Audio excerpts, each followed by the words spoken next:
Good afternoon. We begin with the unfolding flood crisis. Here in Lismore, the Wilsons River is now beyond 13 metres.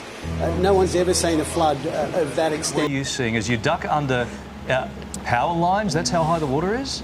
It's hard to find somebody who hasn't been affected. We're still suffering. Have a look outside and there's more water than I've ever seen before in my life. The trauma just keeps on going. It is going to happen again. It's not a question of if, it's a question of when. With a once-in-a-100-year flood happening more often than every 100 years, is it time for Lismore to rebuild or relocate?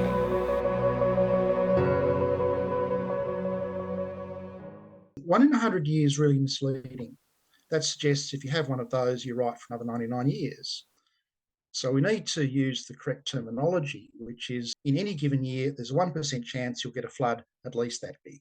When I look at the flood history, we've seen something like half a dozen floods above 13 metres in 150 years. That suggests that a 13-metre flood is, a 1 in 30-year chance. That's pretty frequent.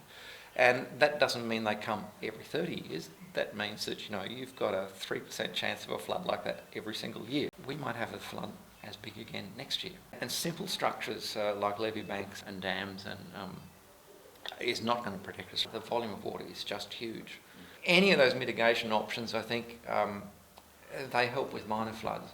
But when a 14.4 metre comes your way, the mitigation just doesn't work. It's not possible.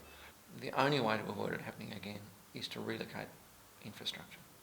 So I went and had a look at costs associated with building a new community, building a new town centre, what that might actually cost. At the end of the day, what I found was that it was going to be somewhere between 2 and 4 times the cost to society to continue to put the town centre of Lismore back than shifting it. Even if my numbers were out by 30% or 50%, over 20 years it was still a no-brainer. Shift the town centre. And the avoided costs completely overwhelm the costs of shifting it. These are large sums of money. Why are we spending them on something where this is going to happen again? This place has never had a flood over the floorboards. When I left my son here at this house, I'm watching the flood heights online and on the phone and checking it as much as I can. And by the time they said it was going to be anything bigger than 12 metres, the levee had already overtopped. I said to my son, he said, I'll be right here one night. I said, well, you'll be blocked off, it's definitely going to go over the levee, but, you should be all right. When he was here, we had my cat, Timber, had to wake him up, literally jumped on his chest and smacked him in the face to wake him up. The water was already on the ground.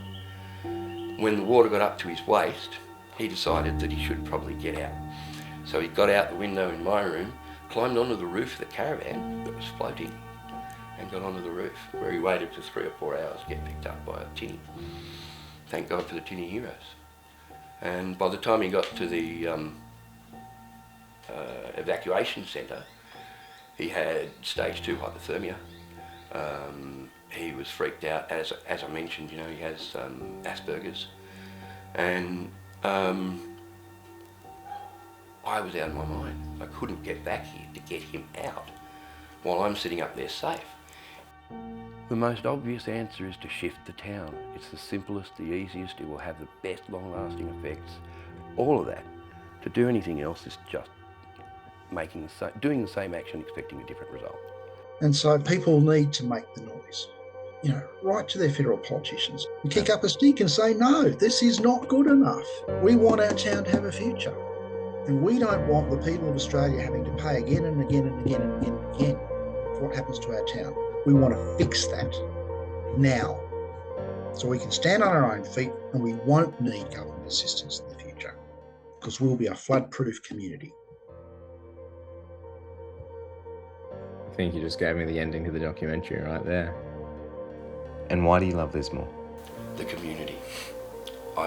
Since I got here, I felt like I was home. Nowhere has ever felt like home for me. It's a community that's passionate about itself. People love Lismore. It's got tremendous history. I feel put down roots here. It's where I want to stay. Don't become a forgotten town. Don't forget us. Send us help. It's not too late to do better. It's not too late to create a good future for Lismore.